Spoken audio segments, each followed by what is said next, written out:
That's not me. Hold on. Thanks for joining, everyone. I think we're just getting the presentation up and running. There we go. That's perfect. All right. So, thanks for joining, everyone. Great to have you here. Great conference. Thanks for organizing it. I want to talk to you about AI today. I know that this is a revolutionary new thing that nobody's ever talked about to you before. So I hope you're all really excited. Quick introduction. I'm Joachim Jonkers. People call me JJ. I am the director of product for AI at Sinch. What does that mean? That means that I try to infuse AI into all of the different products and services that we offer at Sinch in a meaningful and impactful way. So, what do I want to talk to you about today? I think, we've all heard a lot about AI. We've all kind of worked with it maybe in various ways in our companies, right? I'm not here to talk about like the early stuff that we've probably all experienced in some shape or form. What I'm here to talk about is how you can apply a strategy for AI that's specific to CPaaS in a meaningful way, right? So there's many different ways of applying AI in your organization. What I'm here to talk about is how you can do that in the best way to actually reach the goals that you have as a business within the CPaaS industry that we're all a part of. And I think that strategy is based on 4 key pillars. And I'll go over these pillars one by one. So the key thing to start, I think, is values. How do you want to position your AI story towards your customers, right? How do you want to be perceived as an AI supplier or vendor or AI being a part of your product towards your customers? And I think that really boils down to what sort of values do you have as a business, not just in AI, but in all sorts of different products that you offer and things that you do for your customers, right? I've seen companies that are really focused on the trailblazer aspect, right? As soon as a new technology is launched or there's something new that's in the market, they are the very, very first ones to use it. They're the very first ones to go out there, push it to their customers in a meaningful way and try to get as much value to the customers as soon as they can. That's one approach. Another approach is to say, let's take a step back, right? Let's focus on the customer journey first, and let's make sure that whatever we apply in terms of AI, we're doing it in a way that matches with the way that we envision our customer journey going forward. So keep in mind what those values are. I'll give you an example here on how we think about this at Sinch. We think about AI as a way to apply intentional intelligence in our products. So that means that we design AI considerately. That means that we put guardrails in place, that we do it responsibly. It means that we always focus on the impact, right? We're trying to solve a problem. We're not just trying to push it because it sounds cool in our marketing. It does sound cool in our marketing, but we do it for more than that. And we're thinking customer first, right? We are trying to empower our customers to actually stand out with the services that we're providing. So these are our values. Different companies have different values. That's the way it should be. But what's important is use those values to determine what sort of AI strategy you actually want to have within your company and how you can make a difference there. It's not just about values. Another really important, and I think often overlooked aspect of a good AI strategy is talent. So the obvious one is machine learning engineers, right? You are free, and I'm sure there's many people in this room whose companies do this in some shape or form, to just use an OpenAI API, for example, talk to that directly, integrate it into your application, and you can get some really good results doing that.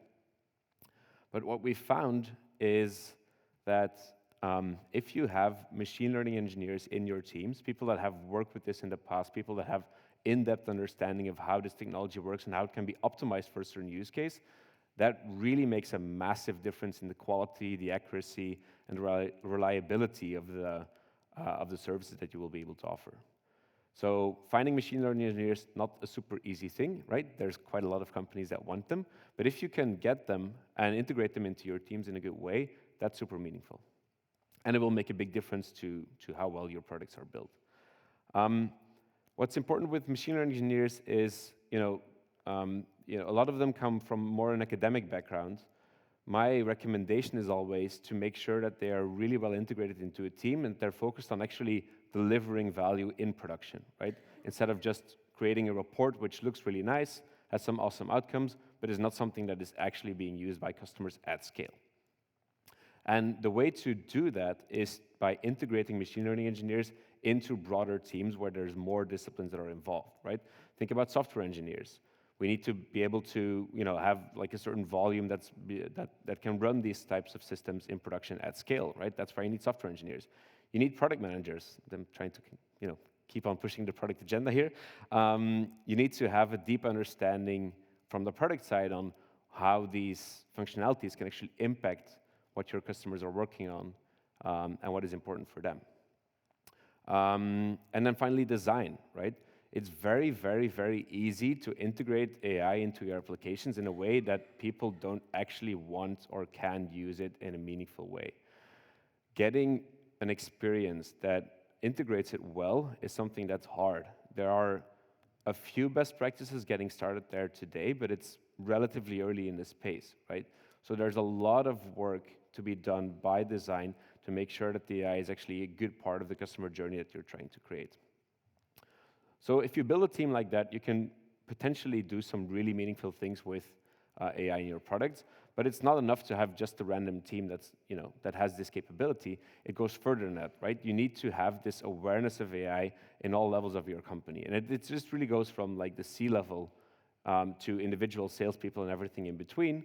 They need to be aware of AI because that will help prioritize and make sure that the right AI features are actually being worked on, which is a whole other challenge in and of its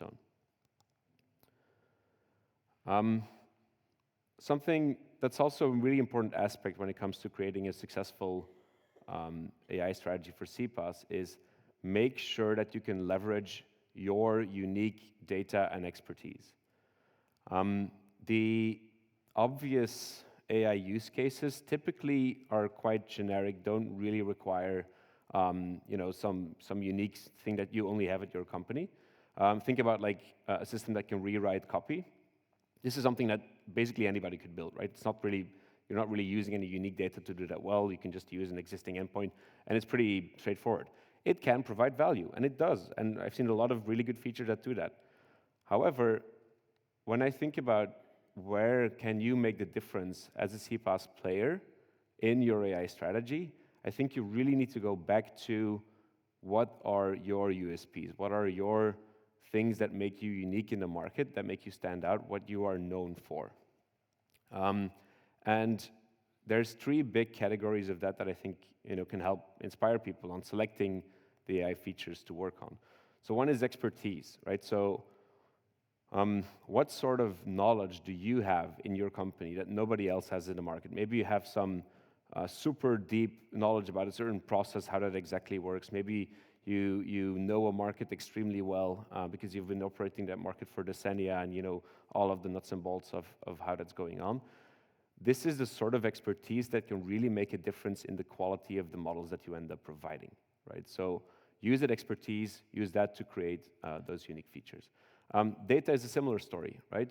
Maybe you have historical price data for all of the different operators in the North America region for the past 50 years. Wow, right? That's amazing data that you can really leverage to build an AI system with that can do all sorts of interesting predictions, for example.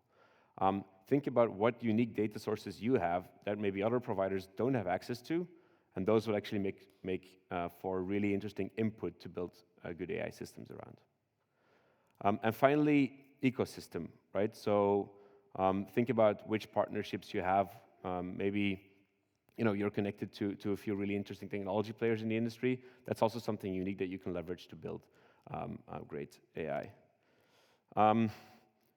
But in the end, the AI is only as good as the impact is, right? So from the very start of when you're trying to develop your AI system, think about how can I actually measure the impact that this system will deliver. There's a few sites, I won't go too much into detail, but what's really important is when you start out with the project that you're working on that involves AI, already think about what will determine if this project is successful or not, right? How will that be measured both from a software point of view, an AI point of view, like how accurate is the model, but also from, and most importantly actually, from a business point of view, right? How much revenue is this feature generating? How much value is it creating for the customer? Keep those questions in mind when you start designing your AI features. Oh, and one thing I really want to mention here as well, because it's an easy pitfall to fall into, is there's this kind of phantom product market fit is what it's called, where when you launch an AI feature, you will see massive adoption on like the first few weeks. People are like excited to try it out, they use it, you get some good feedback, but then, and you can go, like the product manager, they can go to their management and say, look, what we've built, it's amazing, everybody's using it, we've got hyped customers, awesome. But then if you go back a month later, the retention totally falls off a cliff, right? And it's very, very, very common with AI features to see this kind of behavior where there's an initial spike in usage and then it falls off a cliff. There's a few ways to optimize that, a few ways around that, but the important thing here is keep that in mind and don't just look at like the very early data because it will give a very skewed picture on what sort of impact you're actually creating. So Sinch, I want to give you some examples about like how we are applying AI at Sinch and kind of what we're doing that matches this strategy that I've been talking about. Sinch, we think about ourselves in a beautiful layer cake with three main parts to it. So on the one hand, there are the business users. We call that the engage part of our stack. And that's all about like SaaS applications, making sure that business users have the right tools to communicate really well with their customers. Then below that, there's the build layer. This is all about technical users, developers, product managers, IT managers, those sorts of people that can use our APIs to build really good integrations with and really good communication tools. And then finally, there's the connect layer, which is all about operators, wholesale, connectivity, network, all of that stuff. I won't go too much into detail. I think this is quite a common setup for our industry. But what I want to do is I want to give you an example of each of those layers and how they translate into the value that we're creating. So first case is 10 DLC automated campaign review. What does that mean? It's a big mouthful, right? So in the US, whenever you want to send an SMS 10 DLC campaign, that campaign needs to be approved, right? Somebody needs to review it and say, yes, you can send this campaign, or no, you cannot. But due to some changes in the regulations, that actually became a lot harder. There was much more work to be done to actually review these campaigns, which ultimately led to really high throughput times because this process used to be very manual. And high throughput times means unsatisfied customers, which we want to avoid at all costs, right? So, but we have a lot of in-house expertise, right? This is this unique expertise that we have. We've been reviewing these campaigns for a very long time. We're reviewing them for our partners as well. So we have a lot of knowledge there. So how do we leverage that knowledge to actually create a solution that helps solve this problem? So what we did is we built a system that, based on what the customer submits in their campaign, their terms and conditions, their privacy policy, any other information that they provide, an AI system actually goes through a list of over 100 criteria to determine what are the right things to say here. Should this campaign actually be allowed or not? And give full text feedback about specific criteria to say, okay, yes, this one passes, this one does not pass, this one is not applicable, etc. And we're still working on this, but we've seen some really, really great results so far. We have an automation target of 90% that we think that we can reach by using this system to really push that to all of our customers, which will eventually lead to better insights for these customers into how they can improve their campaigns, but also just a faster review time, right? So that means that our customers can send out their SMS campaigns faster once they're approved. On the build layer, right, we have tons of new developers coming in, embedding Sinch APIs into their applications. But depending on the skill level of the developers, how comfortable they are with their APIs, how much they worked with them in the past, it can be quite a daunting challenge to integrate an API into your application successfully. let alone the fact that there's like a large variety of programming languages that we support and that developers expect us to work with. So what we've built is an API system that lives right within VS Code, which is the most popular developer interface by far. And this API system allows developers to ask targeted questions on how can I integrate the SMS API into my application that's written in Ruby on Rails. What is the best way of doing that? It will give advice. It will give you code snippets that you can paste into your code directly, or, and that's the next step of the project, you can actually also ask it to directly write the code inside of the file that you're working in straight away, similar to how a Copilot does that functionality. But then customized for Sinch, customized to what we do there. So this is a big win for the developers that are integrating Sinch APIs, and we're really, really excited about this. Finally, on the engage layer, there's a big customer of ours is the Dutch police here in the Netherlands. If you go to their website, there's a chatbot there. It can help you, do a bunch of things related to police work, right? It can help you file a lot of like basic complaints. Maybe there's noise. Maybe there's your bike got stolen. Like not life-threatening situations, but important things that actually need to be reported to the police. This chatbot can help with that. It's a really cool way of thinking about what sort of value it can provide. And it has impact, right? It has impact on the police in terms of how much they can actually offer, right, to the citizens of the Netherlands. But it goes one step further. It actually has impact in a different way as well. And what I like to do is tell a story about that, right? So there's, after they launched this bot, there was a kid that reached out to it and wrote a message that they were being bullied at school and they were mentally in a very bad place. The bot didn't try to answer that. That's beyond the scope of what this bot should do. But it transferred the conversation to a police officer. The only reason that it could transfer that to a police officer was because the bot was there to kind of catch a lot of the requests that were not super urgent, right? But the urgent requests, they go to the police officer. The police officer tried to call this kid to help them, but the kid, they didn't want to call, right? So the police officer was like, what the hell do I do? They got them back on the line, fortunately. They were able to help this kid, to find him, to make sure he's all right, and intervene in the school to make sure that the bullying actually stopped. When I heard the story for the first time from the Dutch police, I was really touched, right?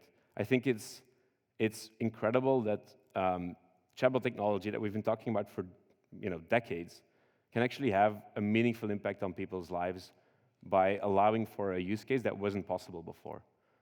And I'm really, really excited about that. It's a different way of thinking about impact apart from like revenue and like process optimization. All that stuff is super important, but this is also a different way of impact that goes on a bit more of a human level. I want to wrap it up with this slide, kind of taking it back to the AI strategy, right? If you think about the story of AI at your company, what you really need to think about is the story of your company. What sort of a company are you? How do you want to make a difference in the market? And that is exactly how you should think about applying AI. It's not something that you bolt on. It's not something that you just kind of integrate into the customer journey in a few different places. It's really about what are you as a company? How do you want to make a difference into the market? And then you can really start becoming super successful. Great. Hope that was helpful. Thank you all very much.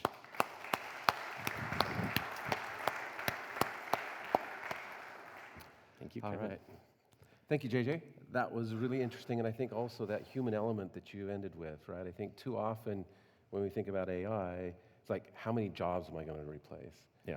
Whereas to your approach, integrating it into the customer experience, thinking about your own ethics, there's so many different ways that we can make an impact. And Absolutely. Appreciate you walking us through that. Thank you very much. Thank you. All right.